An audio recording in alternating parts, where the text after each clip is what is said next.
დარწმუნებული ვარ ბიზნესების უმრავლესობა ეკონომიასა და ქამრების შემოჭერის სტრატეგიაზე გადავა, რადგან ყველა აცნობიერებს, რომ კრიზისი გარდაუვალია. ქვეყანაში შექმნილი მდგომარეობის ბიზნესსა და ეკონომიკაზე გავლენაზე საკონსულტაციო კომპანია ACT-ის თანადამფუძნებელმა და მმართველმა პარტნიორმა თინათინ რუხაძემ BMG TV-ს გადაცემა წერტილში ისაუბრა. ის ამბობს, რომ არასტაბილური ვითარების გამო ACT, რომელიც უკვე 35 ქვეყანაშია, ცდილობს 2025 წელს საკუთარი განვითარების სტრატეგია საერთაშორისო ბაზრებისკენ მიმართოს, რადგან საქართველოში არასტაბილური ვითარებაა. ის ასევე აცხადებს, რომ ბოლო ერთ თვეში 3 თანამშრომელი უცხოურ კომპანიაში გადავიდა სამუშაოს. წამყვანის კითხვაზე, რას ურჩევდით კომპანიებს? თინათინ რუხაძე ამბობს, რომ რთული პერიოდი გველის წინ ჯერ თუ უკვე არ დამდგარა. ის ასევე ამბობს, რომ ბევრისთვის მცირე და საშუალო ბიზნესებისთვის კრიზისი უკვე ხელშესახებია. ამის მაგალითად კი მან ჰორეკა სექტორი მოიყვანა.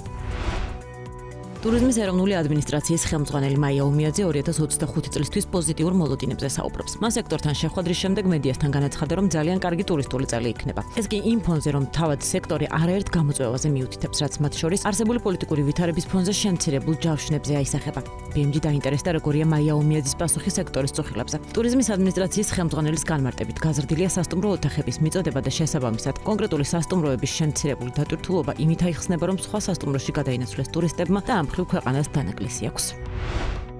საქართველოს ტურიზმის ადმინისტრაციის მიერ წარმოდგენილი ანგარიშის მიხედვით 2025 წლისთვის ტურიზმის სექტორი ზრდის ტენდენციას შეინარჩუნებს და ვიზიტორების რაოდენობა 2024 წელთან შედარებით 600,000-ით, ანუ 8%-ით გაიზრდება. მთავარი პროგნოზები მათთვის ასეთია. საერთაშორისო ვიზიტორების რაოდენობა მოსალოდნელია, რომ 2025 წელს 8 მილიონს მიაღწევს. ტურიზმის სექტორიდან მიღებული შემოსავალი კი 2024 წელს არსებულ 4 მილიარდ 400,000 დოლარიდან 4 მილიარდ 700,000 დოლარამდე გაიზრდება. 2025-28 წლებისთვის კი ადმინისტრაცია მოელის, რომ გაიხსნება 300-მდე ახალი ტურისტული ობიექტი და საწოლი ადგილების რაოდენობა 36,800-მდე გაიზრდება. აღნიშნული პროექტების ჯამური ინვესტიცია კი 1,3 მილიონი იქნება.